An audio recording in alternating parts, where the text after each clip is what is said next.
What's up, everybody? Thank you so much for listening to Your Ex Drinking Buddy. My name is Brennan Tassif. I'll be your host. Subscribe, rate, and review wherever you get your podcast. Check out the merch store at brennantcomedy.com/merch-store.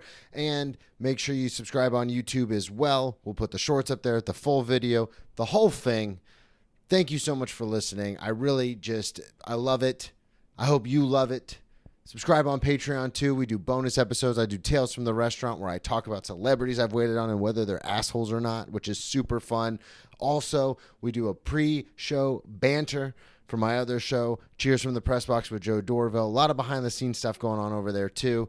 Make sure you just subscribe everywhere, just all over the place. I greatly appreciate it. And if you're not leaving the mean comments, thank you for that. Maybe leave a couple nice ones. Grab me a beer and grab me a coke. We bout to sit for an hour, bullshit and tell jokes. And please don't mix it up, cause he done sobered up. Brennan T Comedy on your social media feeds. And Brennan Tassif is your ex drinking buddy. Brennan Tassif is your ex drinking buddy. Brennan Tassif is your ex drinking buddy. Brennan Tassif is your ex drinking buddy. What is up, everybody? Welcome into another edition of Brennan Tassif is your ex drinking buddy. I'm your host, Brennan Tassif. If you're new to the program, quick rundown of the show. I used to be everyone's favorite drinking buddy. It was my favorite thing to do, hang out with friends, get drunk, do drugs, get in all sorts of trouble, and then reminisce about those crazy stories. I am sober now, but it's still one of my favorite things to do. Hang out with somebody and reminisce about the crazy old days. Most weeks I'll be joined by guests. This week is no exception. All the way from Astoria, New York, Rob Rego. Wow. What's up, dude? How's it going? Good, man. Yeah. Before we get too far into anything, plug everything up front. The club, the special, the whole deal. Let everybody know. Grove 34 is a comedy club in Queens. We're trying to do a lot of cool, interesting, and original things in comedy in New York City. And follow us on, YouTube and Grove 34 Studio on Instagram. And then my personal is almost Rob Rego on Instagram, and you can find the links to my stand-up special and all my dumb shit on there. You just had a special come out last year. Yeah. How was that? It was great. It was great. It was a good learning experience. I'm proud of it. And then we'll link it in the show notes so people can go and check it out. Well, before we get too far into the special, because that's a huge deal. Yeah. And also the club is a huge deal. Thanks. Before we get too far into that, how did you, I ask all my guests this who are especially in an art of some sort, how did you find stand-up? How did you decide on doing stand-up? You see someone do it, and when you're like, that's fucking awesome, and made you I always use the example to non-comedians that like Dave Chappelle was like the first one that really like made me just holy shit, like what is this thing that's like, this is a just a person with a microphone that's like making me through a year after the special's been filmed in a different place, like through time and space, this man is contorting my body with laughter. Like that's a great way to put it. It's a very powerful thing for a single individual to do with just a microphone. And then like after Chappelle, I would say Louis was the guy who was like, oh, I actually see my brain kind of works like that sometimes. Okay. And I was just like, oh yeah, maybe that's something I could do. And then I just kind of watched a lot of stand-up, and then you see it. When you start watching it, then you see a lot of bad stand-up, and you're like, I could do better than that. And you can't, but you can. Were you going to, like, when did you decide, like, to try mics? Like, how did you find mics and stuff like that? I just did, I started, like, my first ever open mic was in New Jersey, and then there's the Stress Factory there. Okay. And so I just went to, like, their open mic night. How did you find it? Because I love these little details. Because it is, if you're not looking for it, it's not like an easy thing to like stumble into. Yeah. But you got to want to find it. Yeah, I wanted to do it. It's something I've been wanting to try. I wanted to do it for like my high school like talent show or some shit like that, but I never ended up doing it. So all through college, I wanted to try it. Oh, so this is post-college when you were like, all right, let me do it. Yeah, it was like right at the end of my senior year of college. Like I did got on stage, and then how'd it go? It goes well because you you bring all your friends out and you get drunk, and you're like, your first one always is pretty fun. I don't remember anything, so I'm sure it was terrible. But well, the reason I asked is because the first one I ever did, This is 2009 in South Florida, and I was, again, same as you, like in college. And I was Where's South Florida? Florida Atlantic University is where I went to college. Okay. So Fort Lauderdale area, Okay. Boca. It's in Boca Raton, but Yeah. I say Fort Lauderdale because Yeah. that's easier for people. But yeah, same thing as like I was like, I'm gonna do this. And I actually had a similar experience where I would watch stand up and then I saw someone and I was like, oh, I want to do that. Like Yeah. that Yeah. seems cool. Because I would watch like Mitch Hedberg and Greg Giraldo and be like, this is hilarious. And to your point, I was like, they're using their words to elicit a human emotion, like laughter. Yeah. But I was like, I don't think like that. Yeah. And then mine is kind of worn out now, but at the time it was huge. Mine was Dane Cook. For sure. When I saw Dane rip off his shirt and pour the water on him, I was like, oh, I want to do that. Yeah. And so then I found a mic and I got hammered, but I didn't have a ton of, like, I didn't invite a bunch of people because I was nervous. Yeah. And it was brutal. I remember I got one laugh on something that was heinous because I thought like, oh, I'm going to be like a shock jock guy. Yeah. And I got one laugh, but that one laugh, I was like, oh, I'm going to do this. Like, this is the thing. Yeah. So you go up, you invite everybody. Yeah. Now, were you living in Jersey at the time? Did you have like a bunch of friends and I was family? just about to move. I was just about to. I joined the military in college, so I was Okay. just about to move down to Virginia to start my first assignment. So I did it in New Jersey right before. But then I moved down to Virginia, and I lived next to the Kazi's Comedy Club. Okay. Have you ever heard of that No, spot? I've not. Yeah. You can give them your avails, I'm sure. Yeah. We were just talking about that before yeah. the mic went on about all the spots you're doing. I might contact Kazi's. Yeah. It's like this. I have a deep affection for it because it was where I started, and the place is like a shithole, but it was like our shithole as like a young comic, we have. you know? Dude. Yeah. My home scene is Yeah. Jacksonville, so I got Yeah, plenty yeah, of those yeah. kind of places. They were that was just. So did you, when you moved that down there, because Yeah. as you mentioned, you're in the military, so are you like, I'm going to do what I have to do for my job and then comedy is like kind of a hobby on the side? Or were you like, comedy is the thing I really want to do when I get done with this, so I'm going to like really focus on that? What was kind of your reasoning like behind your work ethic with comedy? Yeah, you start like everybody starts comedy thinking that like you just start doing it and then you win like the comedy lottery, Yeah. where it's just like some agents in the audience and it's like this kid's got it. He's when got what it takes. When I moved to New York 4 years ago, I was like, I'm going to hang out at the Stand in the Cellar because I've been doing comedy a long time. And then Yeah. those people are just going to be like, Brennan, do you want to get on stage? Yeah. Worst decision I made because Yeah. I spent 4 years hanging out at a club where I had no like way to get past that Yeah. because I wasn't at other clubs. Yeah. And I was like, oh, that was a terrible idea.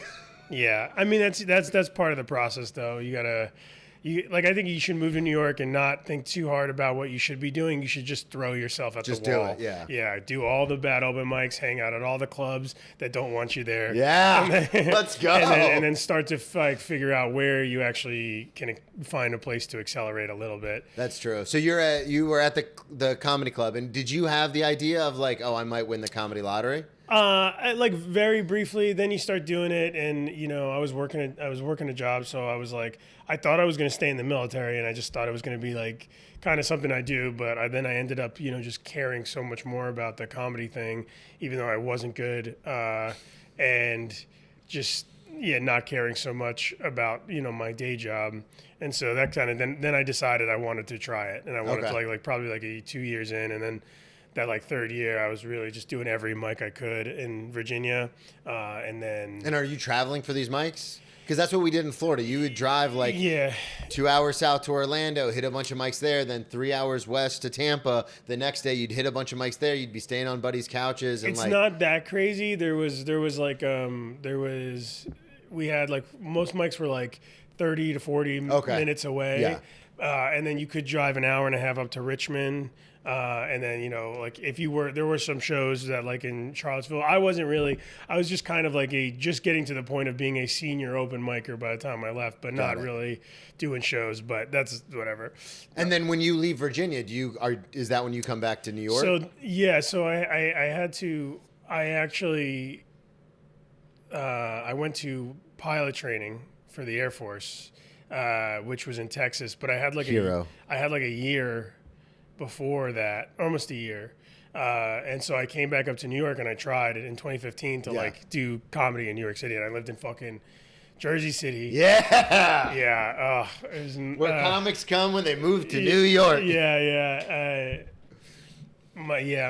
So I would just. How did that year go? It Was it? It was awful. Really? I mean, it was great. It was great in that it was experience, but it was like I was taking a bus to a train, and it was like an hour and a half to get in to do like a mic at the Creek in the Cave. Yeah. And you'd get here, and it would be like just a bunch of comics, and like the Creek in the Cave used to be. I tell people it used to be like the cellar, but for like babies.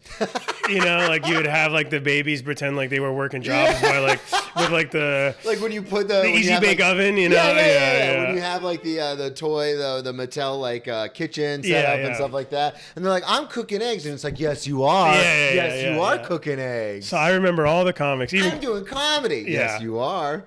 Even comics that I'm friends with now, like back then, they would just like ignore you because it's just like you're like, who the fuck are you? I'm a veteran open micer. I get up at the whatever shit bar show down the street. Like you know who, like you know, so that you know who you're talking to. Yeah. Dude, that's hilarious. But also too, it's like you also realize how many fucking comedians there are here, and you're like you don't have time to be nice to everybody. Like you gotta just whatever. It's a weird fact about New York. Yeah. But to this day, I do something comedy related probably 5 nights a week in the city. Yeah. After work, my restaurant has equal distances between the stand and the cellar. So after work, I'll go to one of the clubs. I do a lap around McDougal all the time, whether it's recording the podcast, doing open mics. Yeah. I try to do something comedy related 5 days a week. Yeah.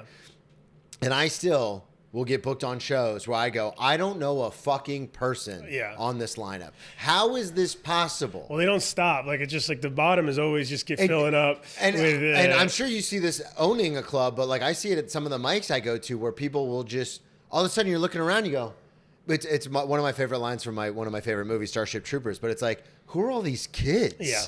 And it's like, we're the old men nowadays. It's like, oh my God. It's like, well, how the fuck did this happen? It's crazy. Because there's always a new crop. Like every 3 to 6 months, there's a new crop of 20-somethings coming from the Midwest or from the South. And they're like, boy, oh boy, I'm going to punch my comedy lottery ticket. But the other good thing is like if you stick to it and you have a bit of a positive attitude and you do, are making some progress, every 6 months you have a new group of people who you could convince to think you're as great as, like people come up to me at mics and they're like, hey, I'm working on this new joke. And I go, I'm at the mic with you. What do you want me to do? Yeah. But I mean, well, you could give them advice, I'm sure. But I do.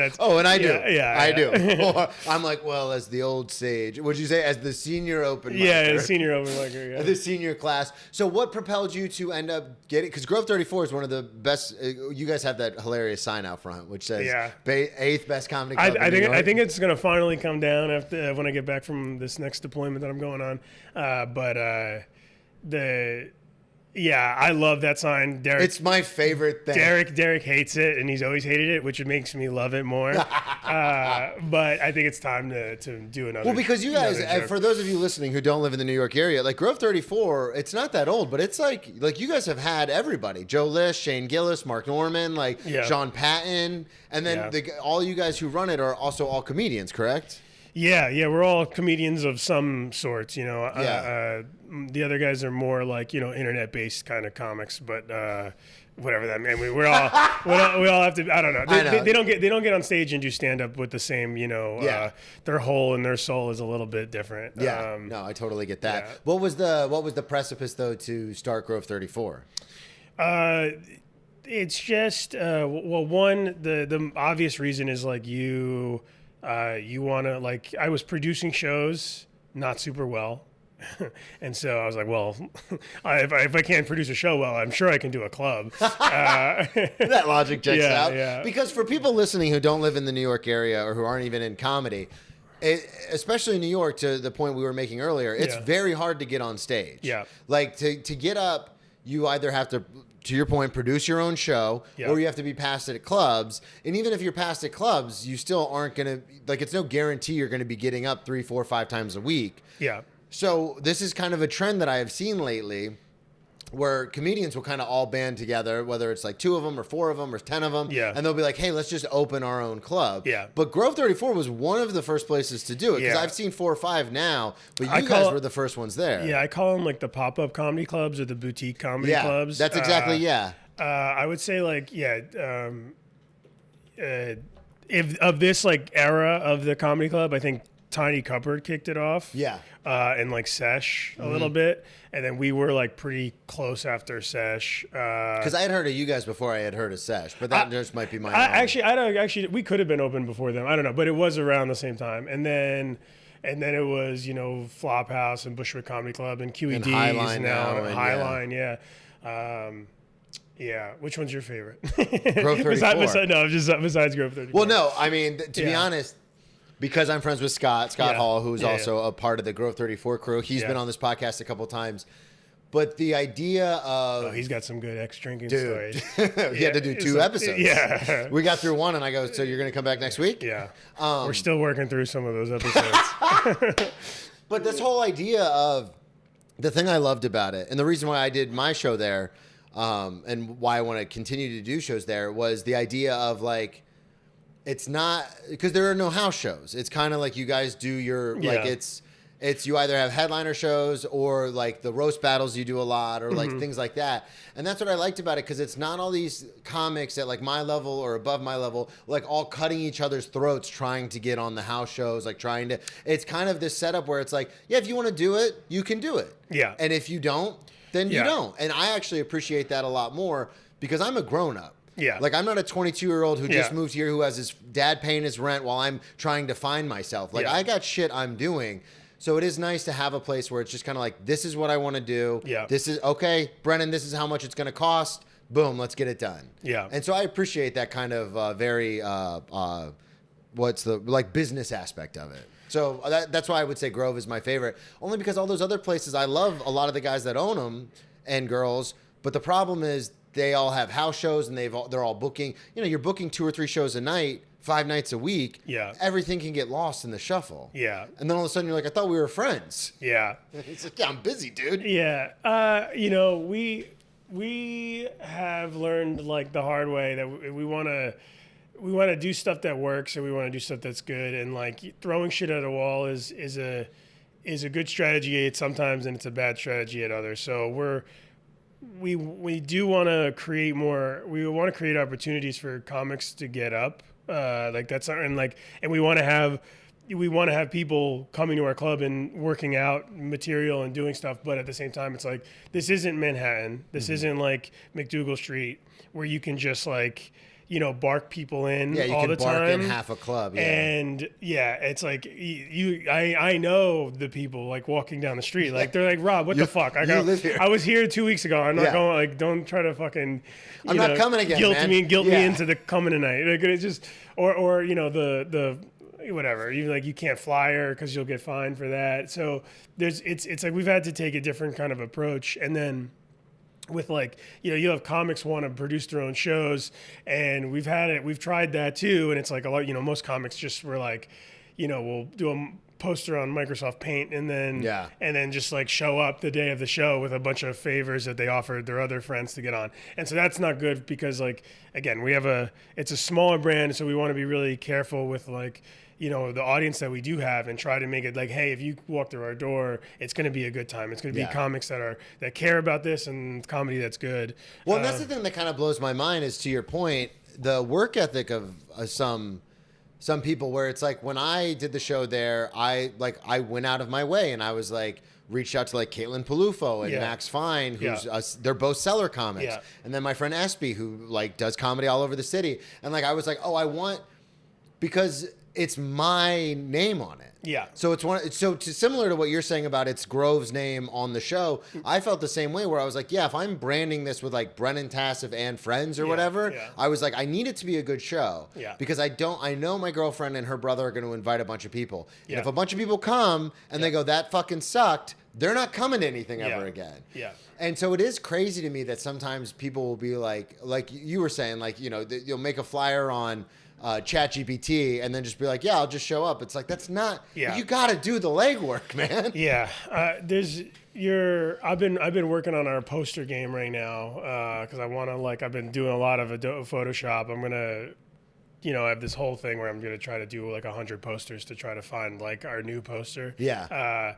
And it's just this thing where it's like the poster probably you could argue doesn't matter at all. Yeah. Like if the show's good enough, it does. Like you could just like Instagram, hey. Joe does it all the time. Yeah, where yeah. he literally in his stories, it's just text that says like this show and then a link. Yes. And it's like, okay. It doesn't matter, but we know that like you don't judge a book by its cover, but we also know that everybody literally does. Yeah. And for you as the producer, as the comedian, as the artist, if you're creating something and the first thing that people see about you, they don't have rapport, they don't know what it's going to be.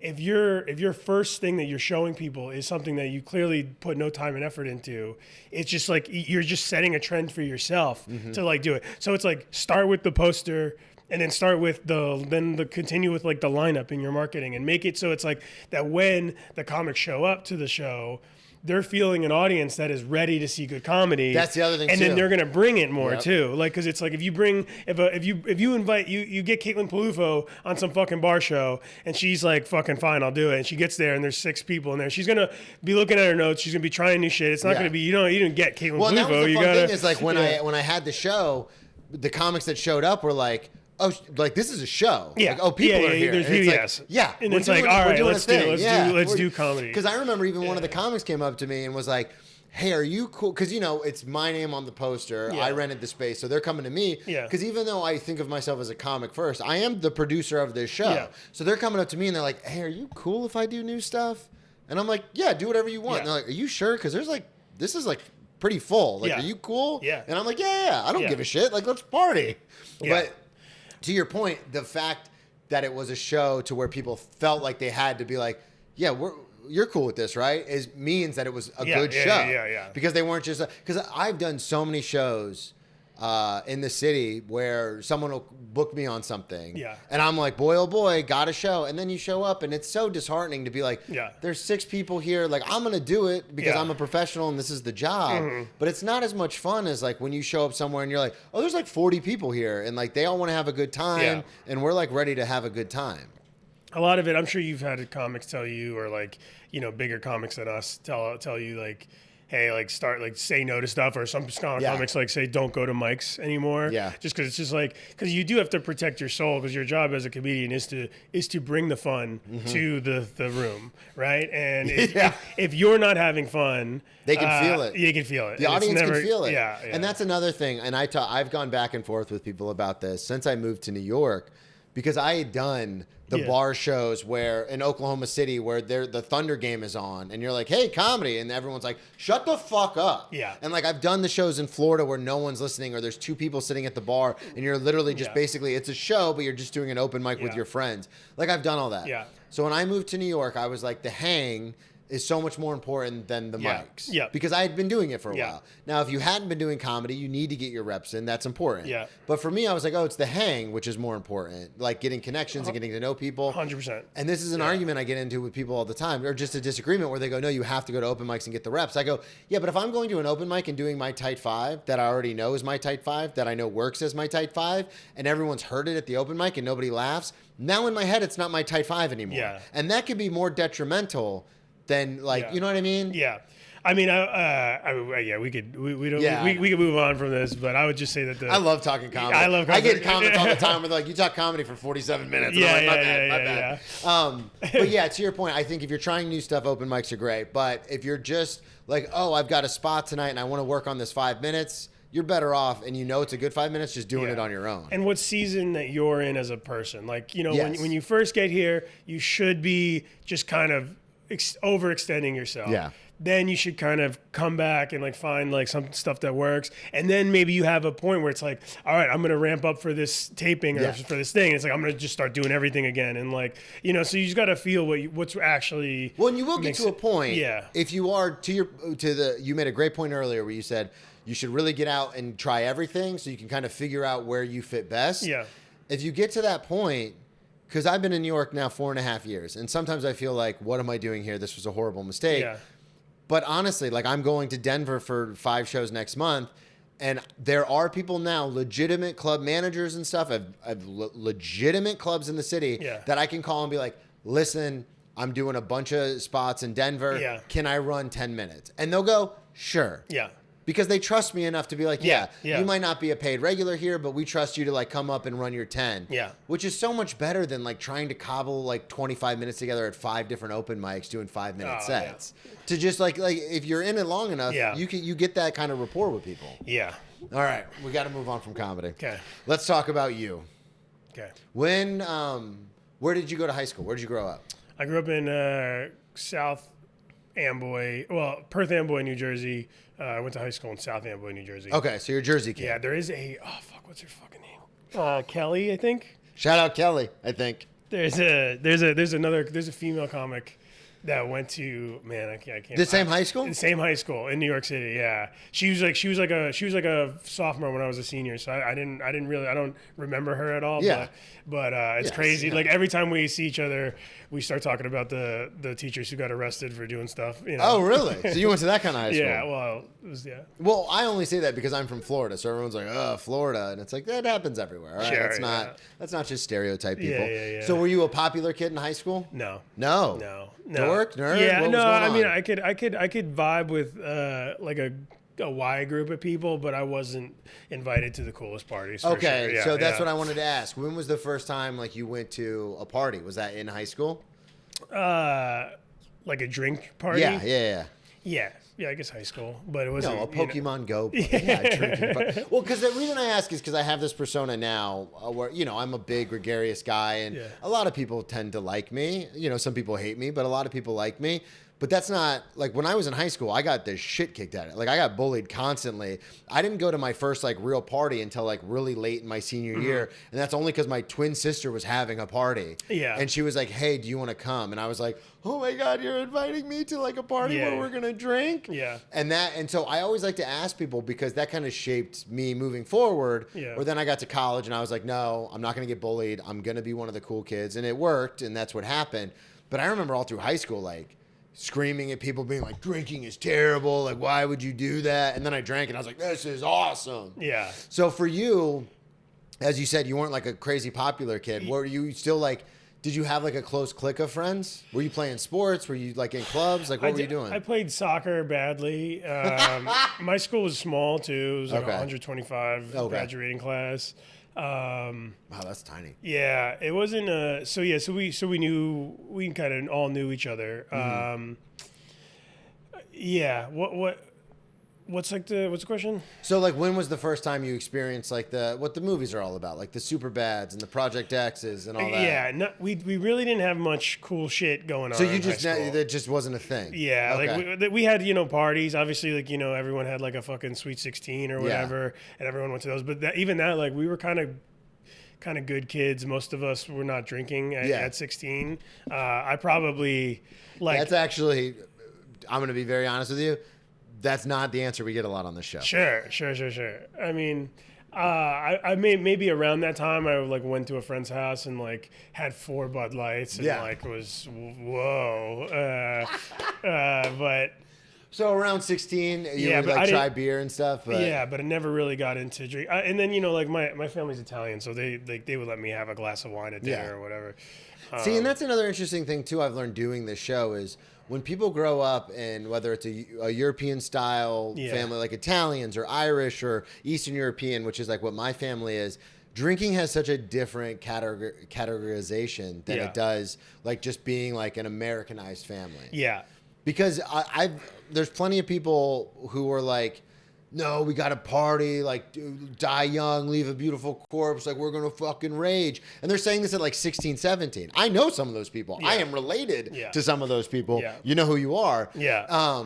But then I meet people where, like you said, like you're Italian, and I've had people on who are either Italian or Irish or Russian, and they're like, no, like drinking is just a part of our culture, so it was never like we have to do this now. Yeah. So that was kind of your experience as well. Yeah, but then but then college happened, and so I guess like because like wanting that party experience or wanting to be at a cool party, I definitely was like going to frat parties, which like retrospect you're like, this is so fucking terrible. And you weren't in a frat, you were just going to the parties? Just going to the parties. Yeah, not join. But then. And so I drank in college, pretty regularly, but also not like now I'm in like now I'm a pilot and a comedian in New York City. Like there's so much more booze in my life now. It's just like everything is. So you are a pilot. Like you fly the plane. Yeah. So is it true that there are so many redundancies that those things are very hard to take out of the sky?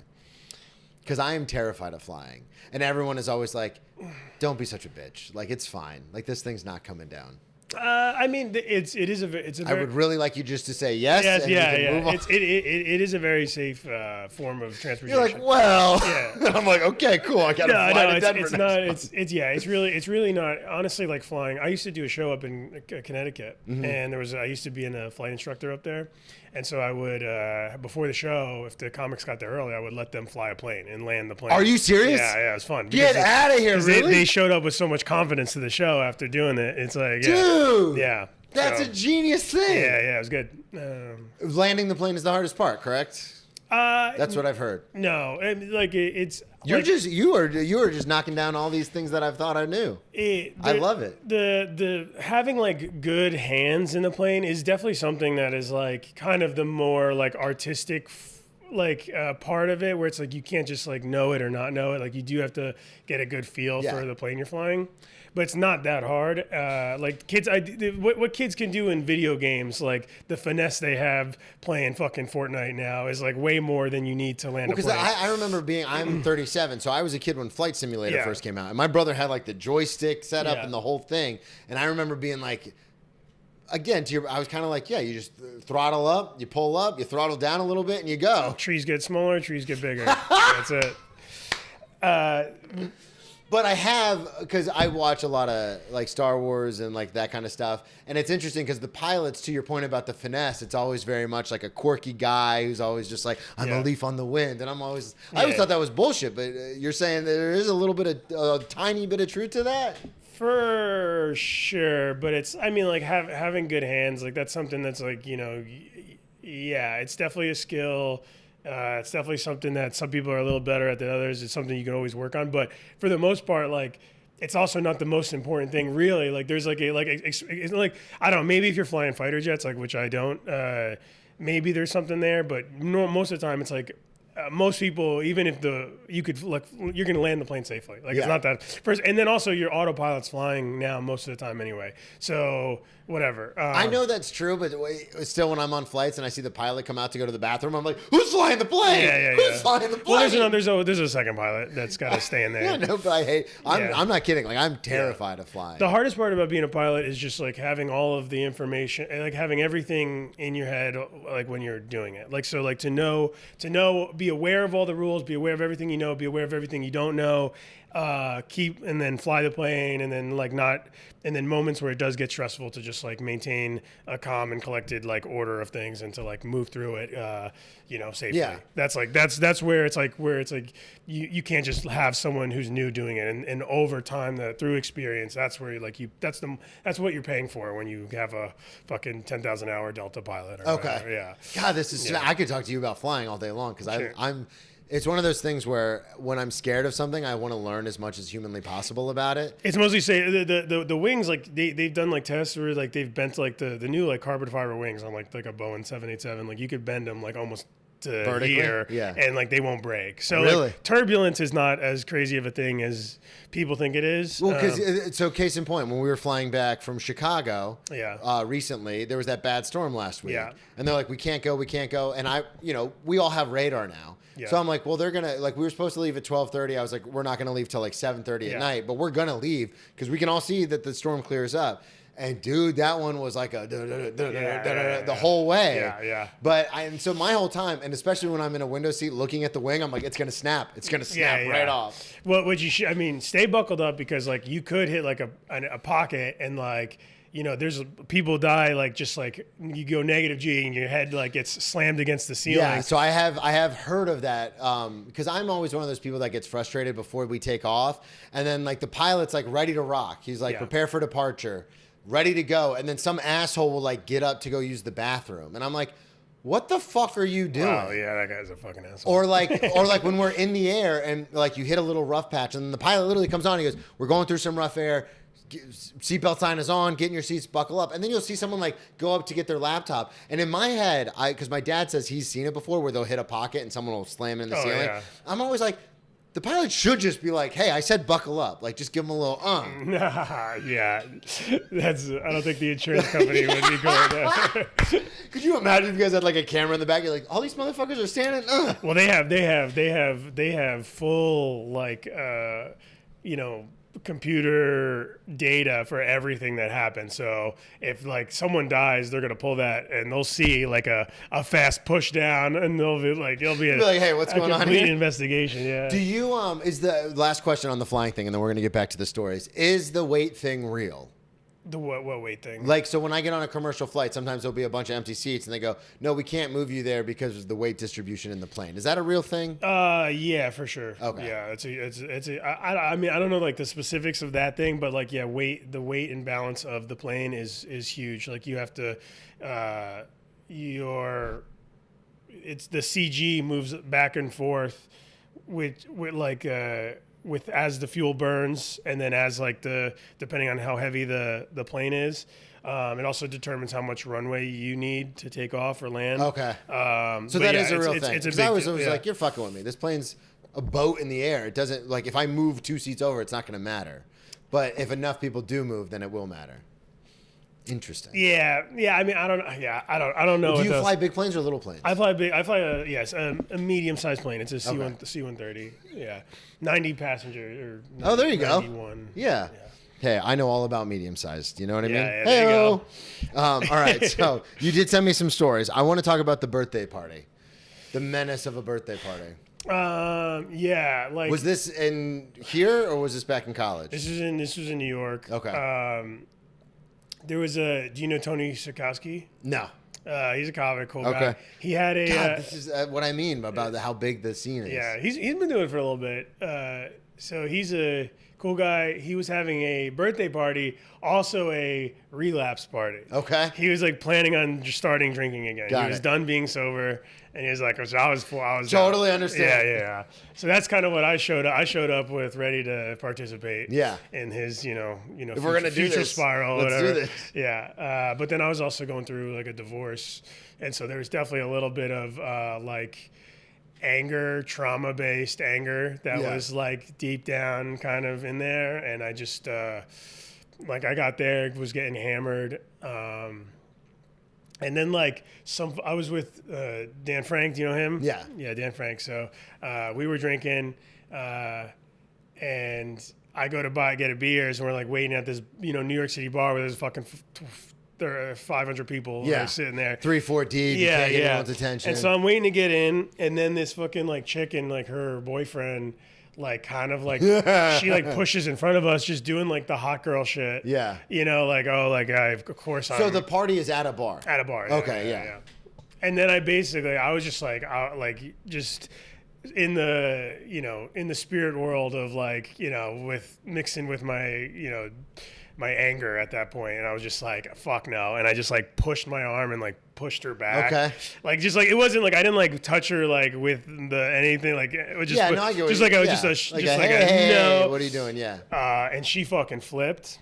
And her boyfriend like flipped on. First of all, Dan's gay. I should have just been like, I'm getting a drink for my boyfriend. Like it would have been totally fun. But me being like a straight dude, they were able to like just run it. Like, back up. Yeah. Are you a fighter normally when you drink? No. Okay. I'm usually pretty fun. Yeah.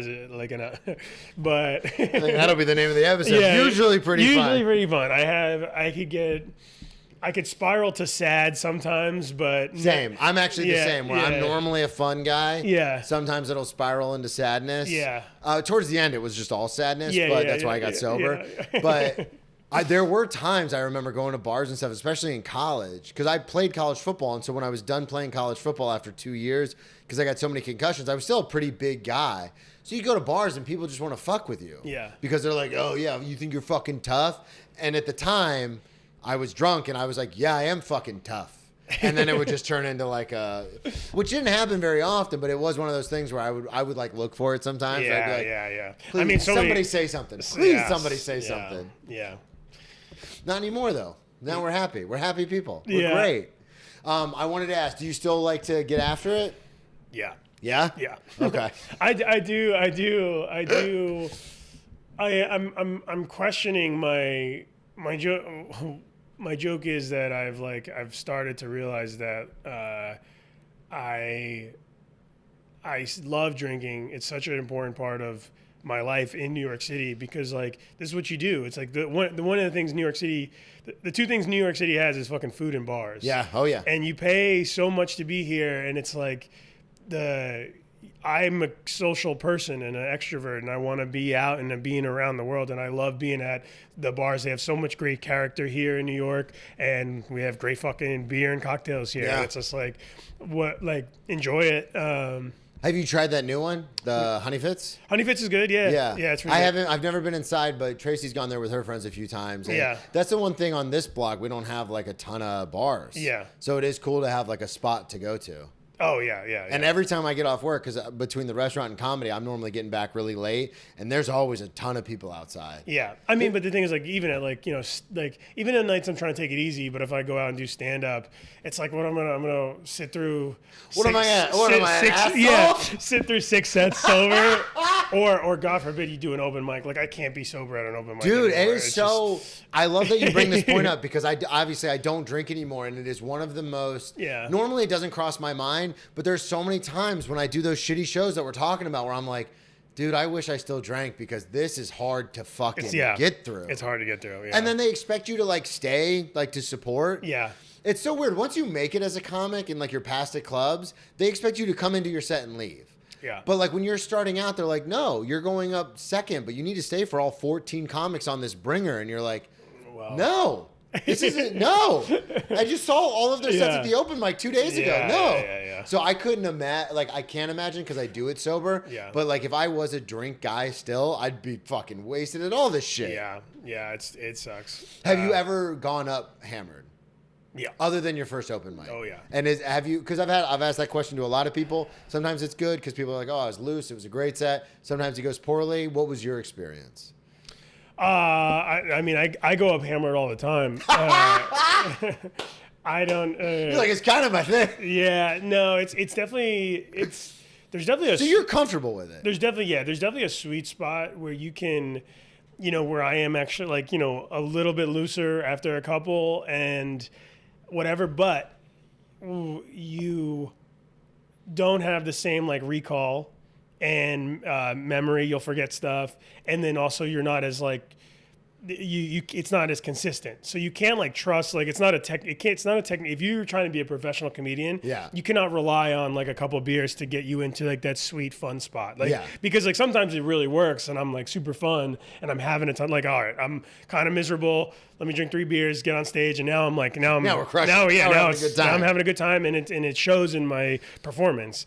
But it's like, but then you see there's so many bad shows that happen from just being like, oh, like you're just so slow, or you're like just off, like slurring. That was always my problem because I've only been sober 7 years and I started doing comedy in 2009. So there are plenty of shows where I'm just blacked out. Yeah. And they're like lighting me and I'm like yelling at them like, come get me off the fucking stage. Oh, God. And it's like a disaster. Yeah. But it is interesting. I wanted to ask you, talking about stand-up, because this is the last thing we'll talk about, but because you did the special. Yeah. And we've talked about how you got into comedy and stuff like that, but I'm interested, the last thing I want me to know and for the listeners to know is, because you kind of did this all soup to nuts like yourself. Yeah. So what was that process like? Because I did that with the one-man show. Obviously, I've done that with producing shows and stuff, but what was it like to be like, I'm going to film this and put this out? Like, take us through that.